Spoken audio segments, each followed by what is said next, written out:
There is a stretch of Rock Creek Park, less than a mile from some of the most heavily trafficked streets in the nation's capital, where hikers have started reporting something that should not be this common, this close to the center of federal power. A copperhead, coiled in leaf litter just off the paved trail, close enough to hear traffic on Beach Drive, close enough that joggers pass within a few feet of it without ever knowing it was there,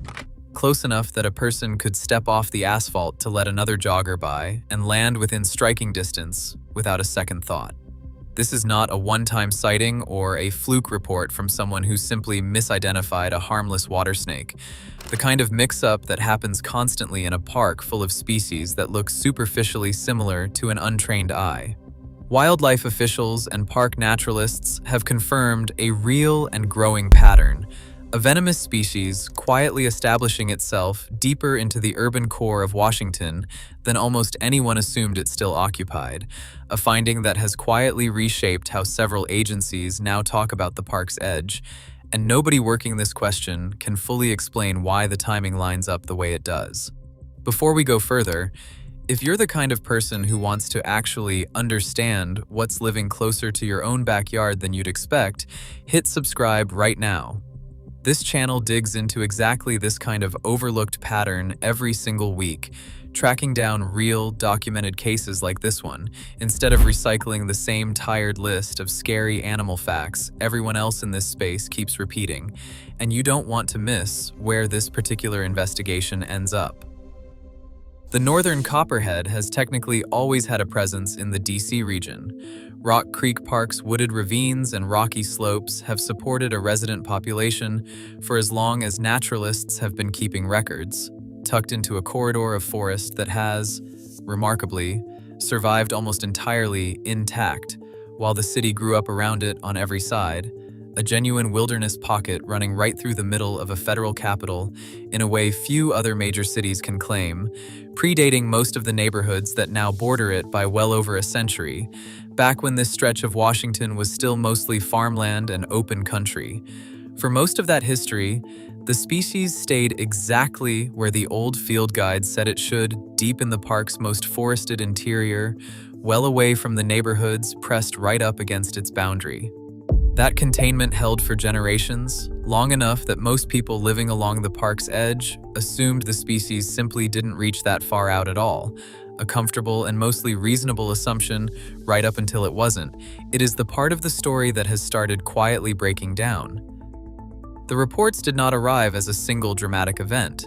They built the way these patterns always build. One homeowner in Cleveland Park finding a copperhead curled in a window well that had never produced one before, one dog walker near the Klingle Valley Trail, describing an encounter close enough to the sidewalk that it barely registered as a park sighting at all, closer to someone's front gate than to anything resembling deep woods, the kind of spot most residents would swear had never seen anything more exotic than a squirrel.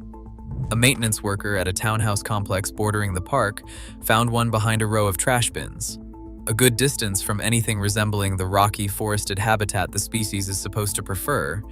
in a spot he'd swept and cleared 100 times before without ever once finding anything more alarming than a stray cat,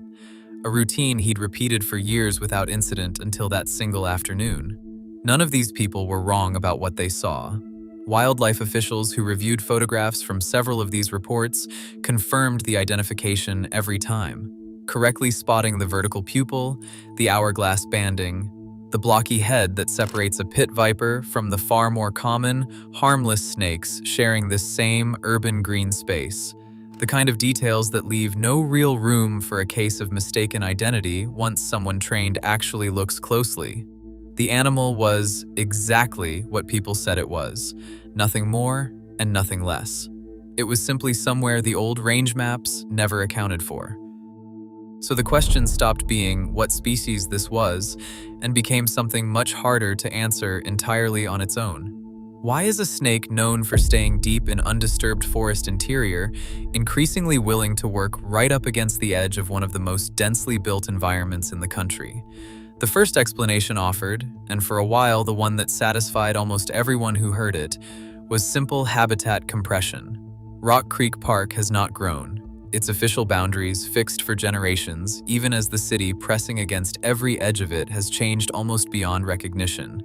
If anything, the pressure on its edges has only intensified, trail use climbing every year, adjacent neighborhoods expanding their own landscaping and construction footprint right up to the park boundary line, chipping away at the buffer that used to separate the truly wild interior from the manicured yards pressing in from every direction. Under this reading, the Copperheads pushing toward the park's edge aren't behaving any differently than they always have. They're simply running out of the deep interior habitat that used to be large enough to hold the entire population comfortably, forced outward toward the boundary, because the core of the park can no longer support every individual snake the way it once did. That explanation held up cleanly for a while, and it's still the version most casual observers default to, because it doesn't require believing anything has changed about the animal itself, only about the shrinking amount of forest available to it. A comforting version of the story that keeps the blame squarely on development pressure rather than on the snake. Then researchers actually started mapping the edge sightings against the park's own interior population surveys, work that involved years of patient trapping, tagging, and habitat assessment across the park's least accessible sections, and the tidy story stopped covering everything the data showed. If simple compression explained the pattern, edge sightings should track closely with periods of documented interior crowding, and thin out in years when interior habitat quality improved. That is not consistently what the record shows. Several of the more startling edge encounters, the window well in Cleveland Park, the townhouse trash enclosure, occurred during years when interior surveys actually found the core population holding steady rather than overflowing, seasons when there was no obvious pressure pushing anything toward the boundary at all, no drought, no construction project chewing into the interior, nothing that should have sent a single snake looking for new ground. Habitat compression alone does not explain why Copperheads are showing up at the literal edge of a major American city in years when the interior of the park wasn't crowded in the first place. And that mismatch is exactly what pushed researchers to keep looking instead of closing the case there. If you've had your own Copperhead encounter anywhere near Rock Creek Park or the surrounding DC neighborhoods, drop the exact location and the year below, no matter how small or ordinary the moment felt at the time. The map on this pattern is still being filled in by the people who were actually standing there, not by anyone working from a database somewhere far from the trail itself. And every single report helps sharpen a picture. Researchers are still piecing together one sighting at a time. With simple compression ruled out as the whole story, two other explanations have moved in, and nobody working this question has been able to fully separate them. The first points at what has changed along the park's edge rather than deep in its interior. Suburban and urban landscaping immediately bordering Rock Creek Park has shifted substantially over the past couple of decades. Denser plantings, more mulch beds, more retained brush piles left behind by homeowners increasingly encouraged toward native, low-maintenance yards that trade manicured lawn for something closer to a wild garden, a trend driven partly by water conservation concerns and partly by a broader cultural shift toward gardening with native species instead of imported ornamentals.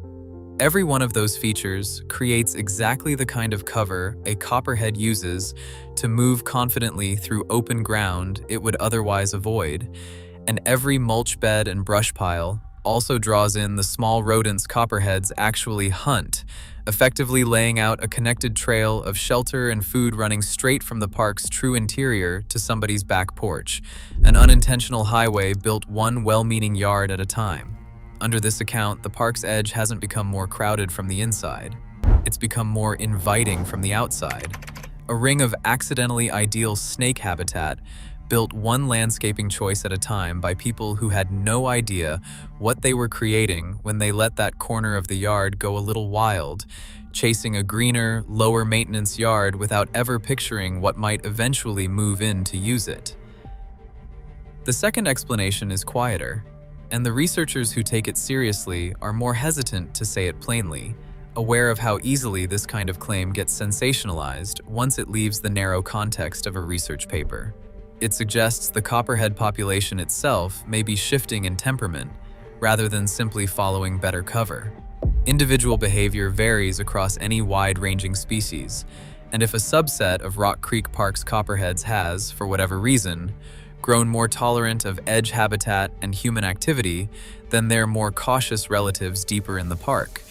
and if that subset is surviving and reproducing at rates equal to or better than the interior-bound majority, passing that same tolerance for edge habitat down to its own offspring generation after generation, what looks like a strange run of edge sightings could actually be the leading edge of a genuine behavioral shift taking hold across the whole local population,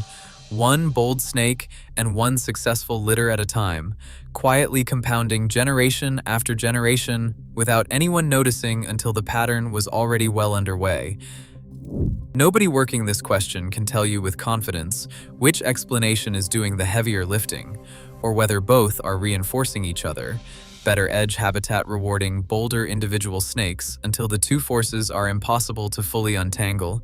a feedback loop that could easily be accelerating itself faster than anyone studying it from the outside has managed to document yet. The landscaping theory explains why specific properties bordering the park keep producing repeat sightings year after year.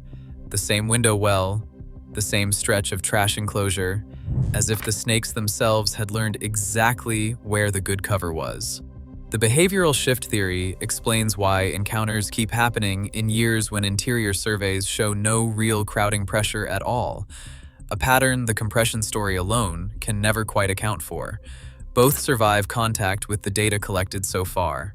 Neither one survives contact with the other cleanly enough to be called the full answer, and researchers willing to speak candidly about it admit that settling the question properly would take years of individual tracking data no current study has the funding to sustain across a park this large and this heavily used. What is not in dispute is the reality settling in for people living along this park's edge, a shift in daily awareness that has crept up gradually rather than arriving all at once.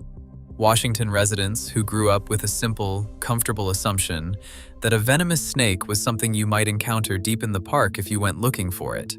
and almost certainly not something you'd find in your own window well, are now learning that assumption no longer holds the way it used to. The animal itself has not become more dangerous. Its venom hasn't changed, and copperheads remain, by every account from herpetologists who actually handle them, far more interested in avoiding a confrontation than starting one, typically freezing or retreating rather than striking the moment they sense a person nearby, relying on their camouflage to go unnoticed rather than any instinct to actively confront whatever just walked past. What has changed is where the boundary of comfortable distance actually sits, and that boundary has quietly moved closer to some of the most established, unremarkable neighborhoods in the entire city. There is a version of this story that wants a single clean cause, and Rock Creek Park has not quite given anyone that version. What it has instead is two forces potentially reinforcing each other at once. Habitat that keeps getting more inviting right at the edge without anyone intending it that way, and a population that may be quietly growing bolder as a result, generation by generation, one successful edge-dwelling snake at a time. The window well in Cleveland Park stays an outlier for now, but it is an outlier that keeps repeating, in slightly different forms, close enough to the heart of the nation's capital that nobody studying it is willing to call it a fluke anymore, each new report adding one more data point to a pattern that refuses to settle into a single tidy explanation, until someone can separate exactly how much belongs to changing habitat and how much belongs to a changing animal. The honest answer is that the edge of Rock Creek Park is quietly becoming less predictable than the map still claims it is, a shift no single agency or study has fully caught up to documenting. And the next resident to find one in a window well or behind a row of trash bins may be the one who finally tips the data far enough to settle which theory was right all along. If this is the kind of investigation you want more of, make sure you're already subscribed, because the next one might be happening in a neighborhood you've walked through 100 times without ever once looking twice, close enough to your own front step that you'd never think to check, hiding in plain sight the entire time.